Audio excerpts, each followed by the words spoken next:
suspect few of you would come to me and say, you know, Jeff, just the other day, we got into my organization a new piece of machinery or a new computer system. And you know, we were really successful. We got a set of equipment, or a piece of equipment, that is just barely adequate to do the job, and that is as cheap as we could get it. You would, of course, say, we went out and we invested in great new technology, and we spent more than we needed to. For technology, including many of you who are probably an organization that have PCs all over your desk that aren't getting used. You know, for great technology, because this is how we're going to succeed in the world. And nevertheless, many of you will say, and in many organizations that I come in contact with, people say, you know, we got this workforce, and we have paid them just a minimum amount to get them in the door, and they certainly are minimally skilled, perhaps not even minimally skilled, to do the tasks that we have imposed upon them. We think about our workforce in a very different way than we think about the other assets that we deploy in our firms.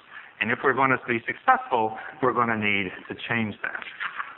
Let me begin by making my first point. The workforce is a source of sustained competitive advantage, and it's, in fact, one of the few remaining sources that we have.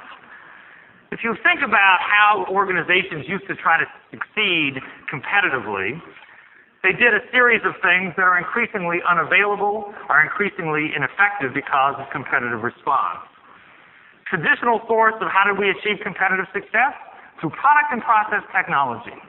In 1959, Xerox introduced its 914 copier. In 1972, Xerox had about 95% of the market with essentially the same technology. I doubt if there's a person in this room who works in an organization that is going to have a product that has 12-year-old technology that maintains 95% of the market. Product life cycles have changed. Microsystems says in their annual report they will bring out a new generation of workstations every 18 months. The idea that you could somehow invent or get a sustained competitive edge through a product technology is increasingly disappearing because product life cycles are increasingly short.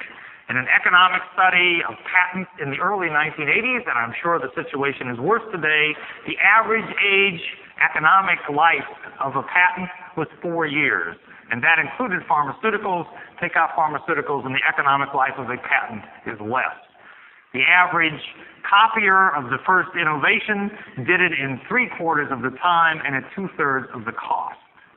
So it is very difficult to achieve sustained competitive success just through product technology.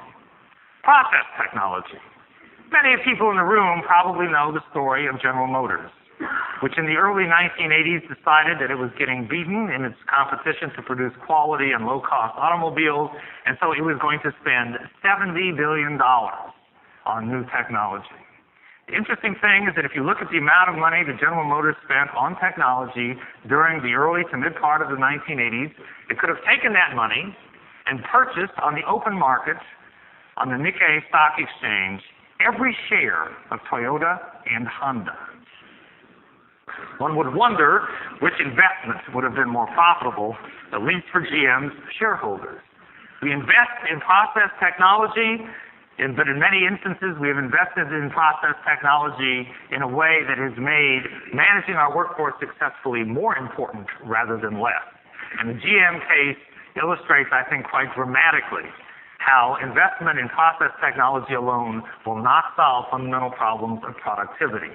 Indeed, when Don Peterson came and talked at Stanford some years ago, and people asked him how Ford was smart enough to invest in people rather than technology, Don was nice enough to admit that he wasn't smart enough, he didn't have the money to invest in technology, and so he had to go the people route, which turned out to be the right route. The second way we used to achieve sustained competitive advantage is through restricted or regulated markets. Even in my lifetime, I can remember the days when the hardest thing about making money in banking was to get a charter. And that was true in the savings and loan industry as well, where entry was restricted, and as long as you could open a branch, you could make money. Those days are gone. In the olden days, you used to have little competition in industries that were regulated, transport, telecommunications. Those days are also gone, either because of technology or deregulation.